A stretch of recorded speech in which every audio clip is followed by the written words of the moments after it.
And welcome again to my virtual campfire, everybody. Alan Warren, the RV Wingman, and this is where we visit about things that we enjoy so much. And that's RVing and camping and exploring our beautiful country. We also try and clear up any confusion there may be. Now, if you've been looking at RVs online for sale, no doubt that you've run onto PPL Motorhomes. They're everywhere. Now, I knew about and I did business with PPL for years when I owned my campground. But I was always stumped trying to figure out, what does PPL Motorhomes stand for? PPL. You ever wondered the same thing? I was thinking it had some kind of significance and a big old backstory.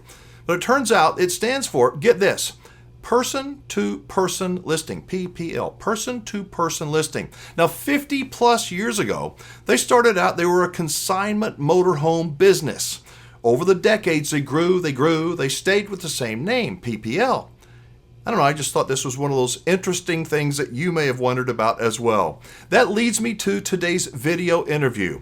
PPL is still the largest consignment RV dealer in the nation. They are. They still only charge the seller a 10% fee when they sell their RV for the price that they are agreeable with. Now, the fact of the matter is this is just the truth. There is no way a business as big as PPL can survive and be such a success story if they only charge 10%. That's it. They have to have additional revenue streams. That's just a simple fact. Parts, service, inspections, insurance, each of those areas is kind of a small business within a much bigger business, and it works well for thousands of buyers and sellers at PPL every single year. Now, up now is a continuation of my recent visit with Kevin Hoffpauir from PPL, where one of the things we discuss is, get this, how RV dealers respond to failure. Our name is PPL Motorhomes. Our new location in El Reno is called PPL RV Super Center, because we want everybody to understand that we're more than just motorhomes. So I think you'll see as we buy new locations or develop new locations across the country, we want to make sure our message is to everybody that we can provide everything. And one of the other things that nobody thinks of that we do, I mean, this is how this company was founded. We can also get them insurance. We have our own insurance provider here, our own licensed insurance agent, so they can diversify their insurance on the RV. Don't have to put it on your auto policy or your home policy. You can get one that just stands, and we have our own insurance person here. Millions of dollars in parts. Services. Our number one service that we're trying to do is increase our service business to make sure that everybody knows that we are a one-stop shop. We offer the financing. We offer, you want to come back. We know if somebody comes in and buys one, they're probably going to want to sell it eventually, and we want to make sure that they know we're here for them. And when you treat them right, they remember. It may be 2, 3, 4, could be longer years down the road, but you treat them right, they'll come back. And I think that's why 50 years y'all been doing this thing and putting sellers with buyers. And you're not perfect, but you work on being perfect every day. And you're coming up, I think that idea of what you're calling you said El Reno, which is basically Oklahoma City store, right. PPL RV Super Center is a really smart move, because a lot of people go, PPL Motorhomes, I don't want a motorhome. Right. You got to explain the whole thing. No, it's PPL RV Super Center. That's a good idea. I'll bet you that's something we see that's rolled out. I'm just saying. Hopefully, it's on a billboard over there. So we're still looking for more locations. I mean, I've been here a little over a year. I've got 20 plus years in this business, but when I got here, we were at 3, and now we're at 5, and we want to continue. You talk about Vegas, you talk about other facilities. We're trying to get in different sections of the country to be able to accommodate our customers in all different directions. Well, we have a closer facility to you. You can go here, you can go there. Right. We're not finished growing. We're not finished growing, and satisfying people. I can tell you, I've been doing this so long. We're never going to satisfy 100% of the people, but the philosophy that we have is, it's not a matter of if you're going to fail, it's when you're going to fail. But the key there is, how do you respond to that failure? Are you jumping on it? We've hired a customer service, customer representative that's all they do is monitor all the internet websites and this and see, and we do surveys, and so we can react as quick as we can to customers. It's still hard. And it costs us money to do that because, like I said, if a dealership says, "Oh, we're never going to fail. This ain't never going to fail," I would run because that's the first lie that they told you, because it's not a matter. I mean, these RVs, you drive an RV and you tow an RV 70 miles an hour. That's just like going through a hurricane. So something's going to rattle loose, come break. And hopefully we've done a good enough job for the customers to want to come back to us and help them. I'll say this, that I am surprised. I cannot believe that PPL is the only player, the only real player in this whole consignment part of the RV industry. I know dealers across the country, some of them that consign, but nobody else. You do a service that nobody else does, I don't think, not to the level that you do, putting sellers and buyers together, very transparent. And I can't believe one of these big mega companies hadn't said, "We're going to go after them boys." But I think it'd be kind of hard to catch up with somebody that's been doing it for more than 50 years. Yeah, the hard thing is making sure that we keep doing everything right so we can stay on top.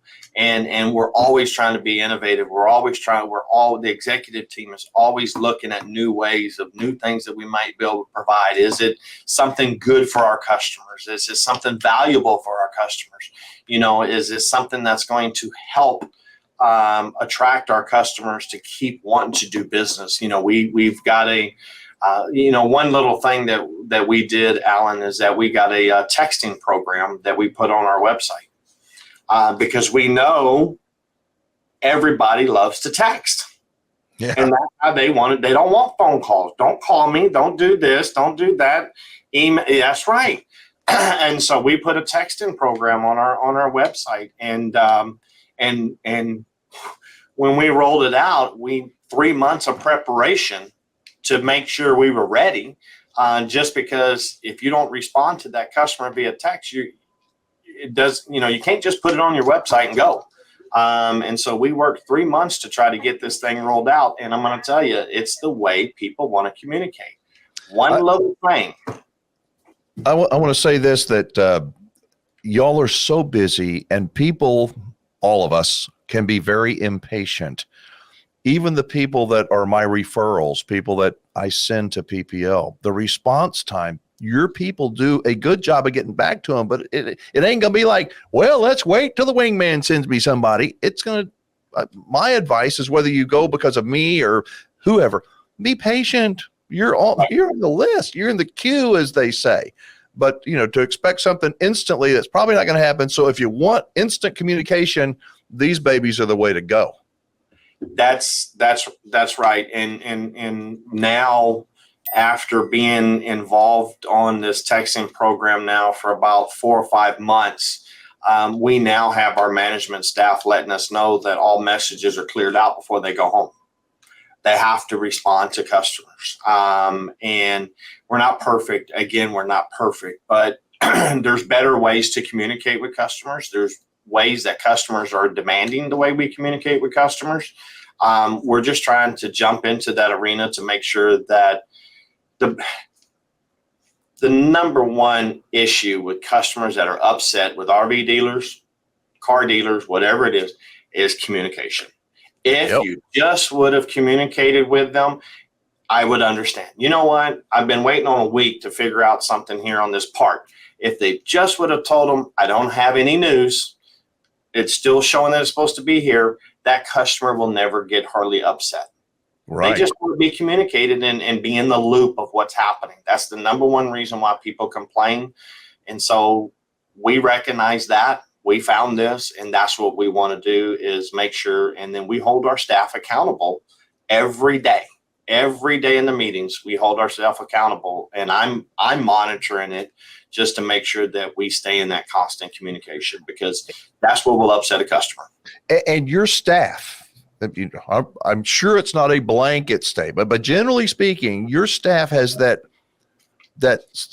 sense, that inner sense of, I don't know, empathy, if you will, for the other person. They can look through the eyes. Your person that represents the sellers and a person that specializes in working with buyers has the ability to go, you know what, I need to contact them. You know, nothing's happened in a week or two on their RV. I need to let them know that we're still working hard, and they have that inner sense. And I don't know if that's something that anybody can just learn. I think a lot of people either have that, and then you can help bring it out. Like a good coach can make you the best player that you can be. You've got some real good players, and they're getting better every day.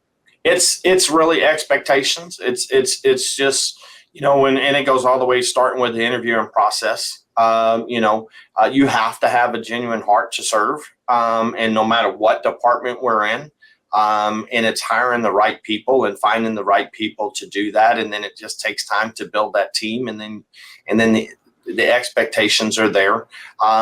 We push that down all the way down to everybody, all the way down to our detail department. It doesn't matter, but it's just something that we have been focusing real hard on, because if you don't have good processes in place and you don't have good expectations in place and you don't hold people accountable, you're going to be a mess. So I hope today's video gave you a look into the philosophy, the mindset, if you will, of how PPL remains at the top of the heap when it comes to consignment RV dealers. My recommendation for sellers and buyers of used RVs is, of course, to consider working with PPL. But whoever you work with, don't be afraid to ask questions. I like to ask the question, a month from right now, what will I wish I would have known right now? You'll always know more down the road, and I like to have an idea where this road is leading me. So ask a lot of questions, be reasonable, and of course be responsible for whatever you decide. Finally, let me know of your RV dealer experience if you would. I want to hear from you, good or bad. You can leave me a voicemail 24/7 at 1-330-WINGMAN. That's 1-330-WINGMAN. I do look forward to hearing from you. Thanks for spending some time with me today around our virtual campfire. I'll see you again soon.